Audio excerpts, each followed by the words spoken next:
आज का जो हमारा लेसन है ये क्लास 11th का आपकी जो सेकंड बुक है अंतराल उसका फर्स्ट टर्म का फर्स्ट लेसन है हुसैन की कहानी अपनी जवानी। इसमें अगर हम देखें इसको लिखने का विधा क्या है, विधा का मतलब होता है तरीका। इसमें किस तरीके से ये अपनी आत्मकथा आत्मकथा कह दो या जीवनी कह दो ये है। इसमें लेखक कौन है तो लेखक इसके हैं मकबूल फिद हुसैन। अब यहाँ पर हुसैन की कहानी अपनी जवानी जैसे हम चैप्टर का नाम भी पढ़ते हैं तो भी पता चल जाता है कि ये जीवनी या फिर आत्मकथा है। अब इस चैप्टर को जब आप पढ़ोगे ना तो इससे आपको क्या मिलेगी, एक प्रेरणा मिलेगी। प्रेरणा का मतलब होता है इंस्पिरेशन। इसमें ये बताया गया है कि जो विद्यार्थी होते हैं ना, अगर हर एक व्यक्ति में कोई ना कोई प्रतिभा होती है और अगर उस व्यक्ति को अपनी उस प्रतिभा का विकास करने का सही अवसर मिल जाए या सही दिशा मिल जाए उसे, तो शायद जो उसका विद्यार्थी जीवन है वो उसका उद्देश्य पूरा हो जाए। यानी हर एक बच्चे में कोई ना कोई गुण होती है। कोई हो सकता है अच्छा भाषण देता हो, कोई हो सकता है अच्छा लिखता हो, कोई हो सकता है अच्छा खेलता हो। विद्यार्थी जीवन में अलग अलग गतिविधियां होती हैं। अगर आपको सही समय पर सही गतिविधियों में पार्टिसिपेशन मिल जाता है ना, या फिर आप उसके अंदर आपको एक दिशा मिल जाती है, मार्गदर्शन मिल जाता है, तो शायद आपका विद्यार्थी जीवन जो है वो सफल हो जाएगा। अतः अभिभावकों को यानी माता पिता जो आपके पेरेंट्स हैं और शिक्षक दोनों को ही अपने बच्चों की शैक्षिक योग्यता पर इतना प्रभाव होना चाहिए कि वो उसका पहचान कर सके कि उसमें क्या गुण है, क्या शैक्षिक योग्यता है, क्या बन सकता है, क्या कर सकता है, किस चीज़ में ज़्यादा अच्छा कर सकता है, और वो चीज़ पहचान करे विद्यार्थी की और उसके विकास में क्या करे, सहायता दे, ताकि उसका भविष्य जो है वो क्या हो सके, उज्जवल हो सके। जैसे कोई व्यक्ति है किसी चीज़ को बहुत अच्छे से समझा सकता है तो वो टीचर बन सकता है। कोई व्यक्ति है जो अच्छे निर्णय ले सकता है तो वो शासन प्रशासन में जा सकता है। कोई व्यक्ति अच्छा भाषण दे सकता है तो वो एक नेता बन सकता है। अलग अलग तरह के गुण होते हैं। जैसे इसमें बताया गया है कि एक पेंटर होता है उसके बारे में बताया गया है। इसमें बेसिकली अगर आप में से किसी ने पढ़ा होगा तो आपको पता चल जाएगा कि भाई समझ में आ गया। अगर आपसे कोई पूछे कि जो हुसैन की कहानी अपनी जवानी, इससे आपको क्या सीख मिलती है इस चैप्टर से, तो आप सिंपल ही बोल देना इस चैप्टर से हमको ये सीख मिलती है कि हर एक व्यक्ति में, हर एक विद्यार्थी में कोई ना कोई गुण होता है। अगर वो गुण उसका पहचान लिया जाए और उसको सही दिशा मिल जाए तो उसका विद्यार्थी जीवन सफल हो जाएगा। इसीलिए टीचर और अभिभावकों को क्या करना चाहिए, अपने बच्चों में या जो भी विद्यार्थी है उस पर खास ध्यान रखनी चाहिए ताकि उसकी जो भी प्रतिभा है उसको पहचान सके और वो उसके उसके विकास में उसको सहायता कर सके। स्मरणीय बिंदु, स्मरणीय मतलब जिस पे आपको ध्यान देना चाहिए। तो हुसैन की कहानी अपनी जवानी जो है ये कहानी का पहला अंश, यानी कहानी को अलग अलग अंशों में डिवाइड किया गया है। जो पहला अंश है ये बड़ौदा का बोर्डिंग स्कूल। बोर्डिंग स्कूल आपको पता ही है कौन सा स्कूल होता है, हॉस्टल्स टाइप का होता है जहाँ पर बच्चे रहते हैं। बोर्डिंग स्कूल और उसके विद्यार्थी जीवन से जुड़ा हुआ है। आपसे 1 नंबर का ही क्वेश्चन आ जाएगा, इंपॉर्टेंट है कि जो हुसैन की कहानी अपनी जवानी है उसका पहला अंश किससे जुड़ा हुआ है, कहाँ की कहानी बताता है, तो बड़ौदा का बोर्डिंग स्कूल है, वहाँ के विद्यार्थियों के जीवन से जुड़ा है जहाँ उनकी रचना और प्रतिभा का अंकुर फूटा। यानी वहाँ पर सबसे पहले उनकी जो प्रतिभा थी उसके पहचान उनको वहीं से मिली।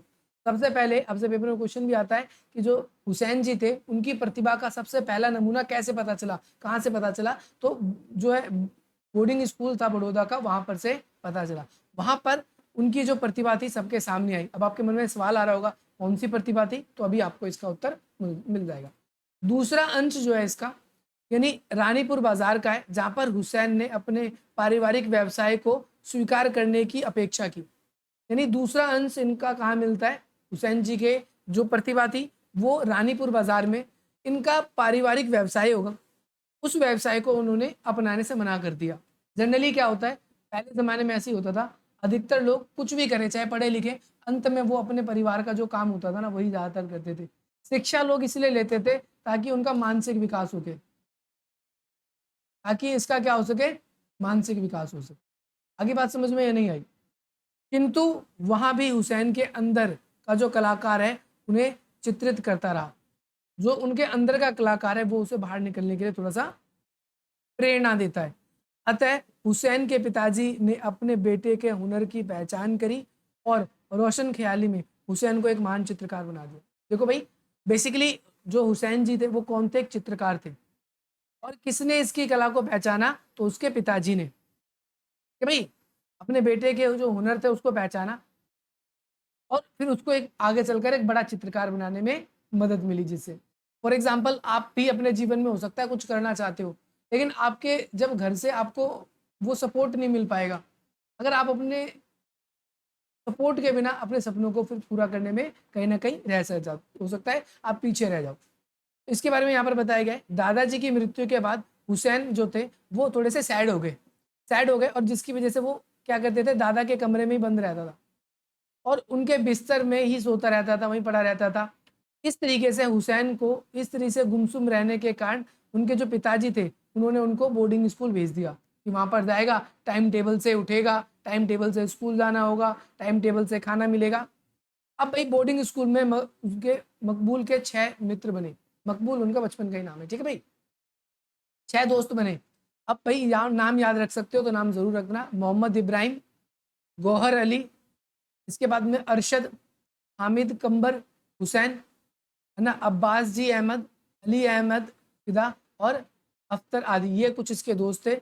सभी में 2 साल तक दोस्ती रही और इसके बाद सभी अलग अलग दिशाओं में चले गए, यानी मतलब धीरे धीरे उनका स्कूल वहाँ से छूट गया, ठीक है, अलग अलग दिशाओं में।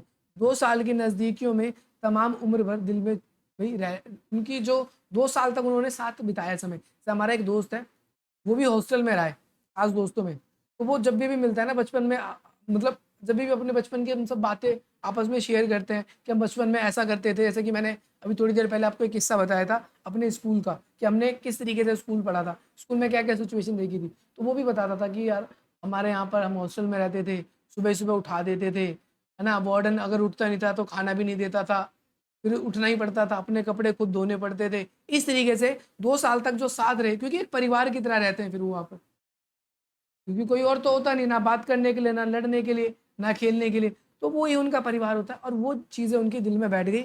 विद्यालय में मकबूल ने जो है ड्राइंग मास्टर द्वारा ब्लैक बोर्ड पर बनाई गई चिड़िया को अपने स्लेट पर हूबहू बना दिया और जन्मजात कला का परिचय दे दिया। यहीं से उसने अपनी पहली कला का परिचय दिया और ये बोर्डिंग स्कूल में ही हुआ था। जो पहला लिखा हुआ था ना यहाँ पर, तो उसने पहला अंश या पहली बार उसने अपनी चित्रकारी का जो नमूना दिखाया वो यही था। मास्टर ने जो ब्लैक बोर्ड पे चिड़िया बनाई थी उसने क्या किया, अपने स्लेट पे हूबहू वही बना दिया।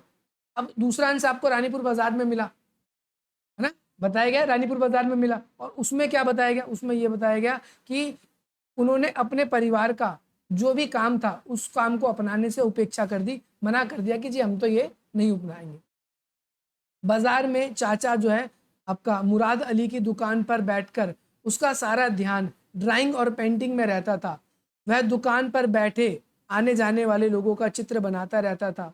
अब चित्र में क्या क्या बनाता था, जैसे घूंघट ताने जो है मैतरानी वुमन है उसके बारे में बताया गया कि घूंघट उसने कर रखा है, उसका चित्र बनाया। गेहूं की बोरी उठाते हुए मजदूरों की उसने एक पेंटिंग बना दी। इसके अलावा पगड़ी का स्केच बना दिया। बुर्का पहने औरत और बकरी के बच्चे का स्केच बना दिया। ये कुछ चित्र थे जो उसने बनाए, याद रखना ये नाम, क्या क्या चित्र बनाए उसने।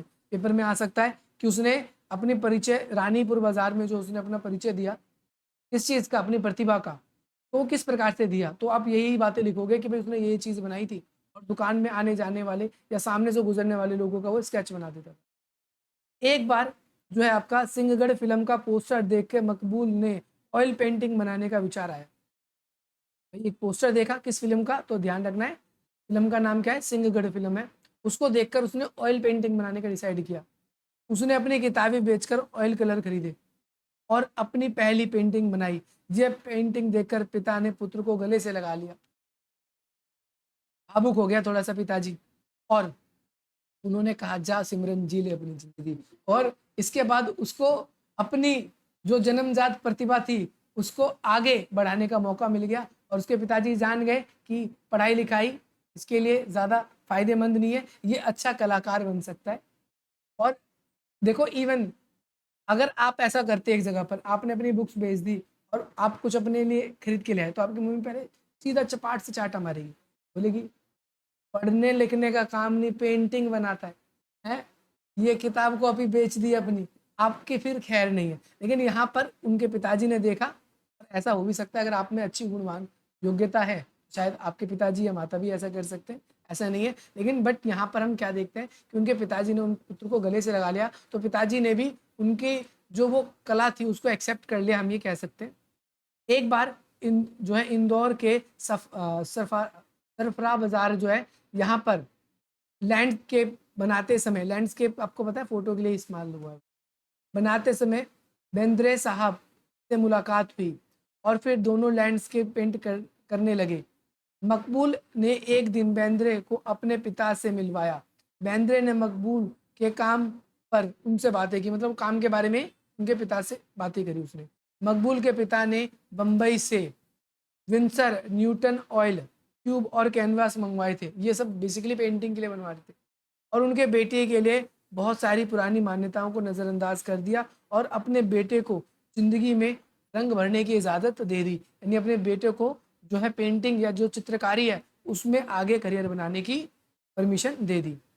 और इस तरीके से हम कहते हैं यह हुसैन के जीवन का एक महत्वपूर्ण घटना रहा, जिसकी हुसैन को एक सुप्रसिद्ध चित्रकार बनने में विशेष भूमिका रही। देखो जनरली ऐसा ही होता है, अगर हमारे माता पिता किसी काम में हमको सपोर्ट ना करें तो शायद हम उस काम को ज़्यादा अच्छा ना कर पाए। कई बार बच्चे ऐसा करते भी हैं कि वो अपने माता पिता से छुप कर कुछ चीज़ें सीखते हैं, करते हैं, और जब उसकी सफलता मिल जाती है तो उसके बारे में लोगों को बताते हैं। जैसे फॉर एग्जांपल मैं आप लोगों को बता दूं कि जैसे मैं यूट्यूब पे मैं कॉलेज वाले बच्चों को फिलहाल पढ़ाता हूँ, जो सॉल्व सॉल्यूशन नाम का जो यूट्यूब चैनल है उस पर, जब वो मैंने यूट्यूब चैनल बनाया था तो मैंने कुछ अपने दोस्तों के लिए बनाया था, दोस्तों के लिए बनाया था जो पढ़ नहीं पाते थे और उनकी साल साल बैक आती थी, तो मैंने उनके लिए वीडियो बनाना शुरू करी थी और मैंने उसको छोड़ दिया था, बना के डाल दिया था।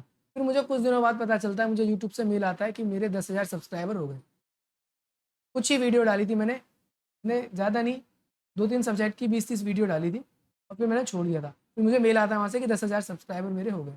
तब फिर मैंने उसको कंटिन्यू करा और इवन दैट मेरे घर वालों को भी नहीं पता था कि मैं वीडियो जैसा, क्योंकि खाली जो टाइम मिलता था मेरे को दोपहर में, तो उससे मैं थोड़ा बहुत मैं रिकॉर्डिंग का काम करता। आज उस पर हमारे 80,000 सब्सक्राइबर हैं। हाँ याद है। तो ये इस चैप्टर में यही सारी चीज़ें, ठीक है। इसके जो क्वेश्चंस हैं, आप क्वेश्चन देखना चाहो तो क्वेश्चन देख लेना, बाकी मैं बता देता हूँ क्या क्या क्वेश्चन इससे पेपर में आ सकते हैं। लॉन्ग क्वेश्चन दिए होंगे तो उसके आंसर पता चल जाए। इसमें एमसीक्यू बहुत सारे दिए हुए हैं भाई, ये सारे एमसीक्यू कर लेना, और लॉन्ग क्वेश्चन के लिए मैं अलग से आप लोगों के लिए वीडियो बना दूंगा, आप उसको चेकआउट